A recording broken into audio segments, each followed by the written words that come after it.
We actually got to go out a day early because it's disabled day, and me being a disabled hunter, we got to take advantage of that and get out a day ahead of everybody else. Went to a little spot we got. It was a new spot we picked up this year. We got set up a little before daylight, got 3 decoys out, and we were overlooking probably about a 200-yard long pasture surrounded by 2-year-old planted pines, and on the other side of that was some hardwoods. Me and Lee Gilmore from Living It Outdoors had been up there and scouted a couple of times, had heard a few gobblers. We were a little worried because it was overcast, but they did start gobbling on their own. We didn't have to hoot at them or anything, and we wound up total the whole morning hearing 5 gobblers. But there were 2 down in this particular hardwood bottom just off the edge of those planted pines that were pretty fired up.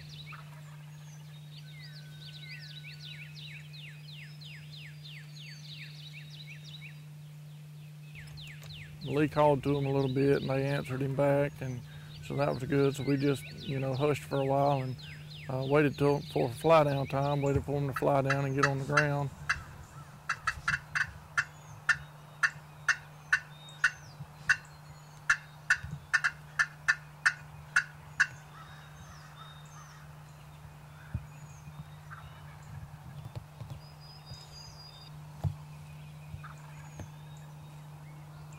Well, the next thing we know, not long after daylight, one of them pops up at the far end of the pasture, just comes out and goes into full strut and just kind of stands there and spins in full strut for about, 10 minutes.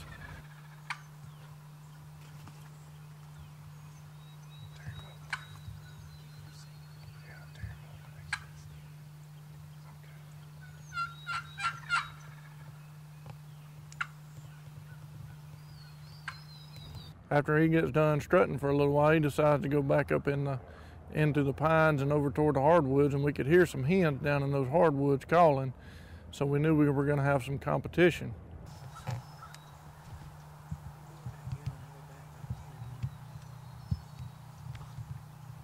You ain't legal till tomorrow.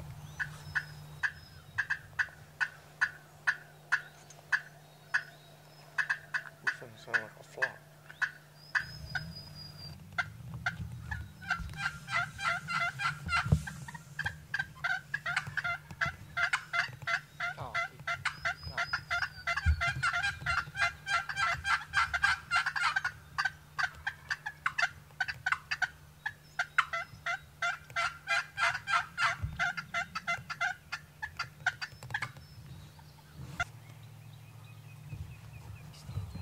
The hen came out, not far behind her was the gobbler, and he came out and he strutted and gobbled and strutted, and he stayed in strut almost the whole time he was in the pasture.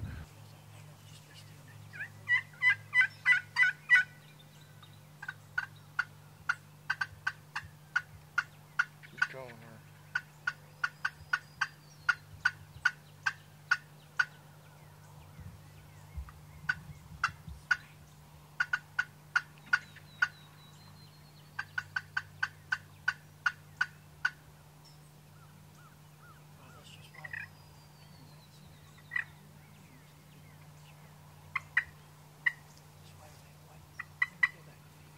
Looking now.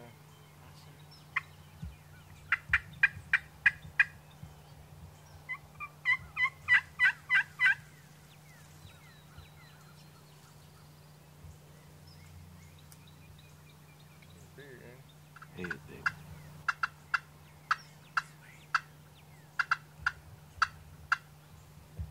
Scott, what is she doing? She's ruffling her feathers. She's shaking, yeah. They're coming.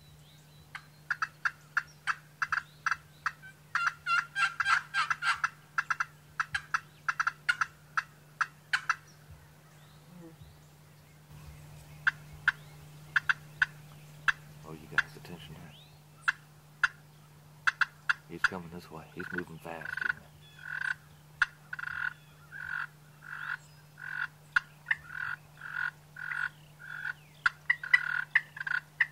he? Well, the hen finally left the other side of the pasture, and the gobbler couldn't decide if he wanted to come up to us calling or if he wanted to go with her into the pines. So we just kept, calling him just enough to keep him interested. Scott, right at the edge of the pine. I see. Do you see him? What is he doing? this way. Okay, just He's coming. He's coming around the edge.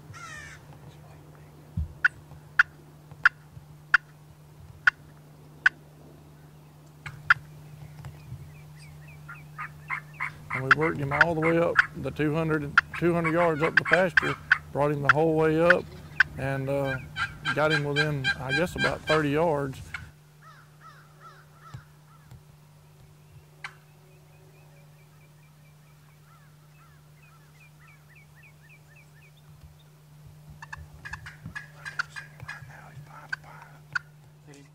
let him come on. I can't see him. Let him come on. All right. He's gonna have to pass that last small pie before I'll be able to shoot him. You just tell me when.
Give me some, Keith Jordan.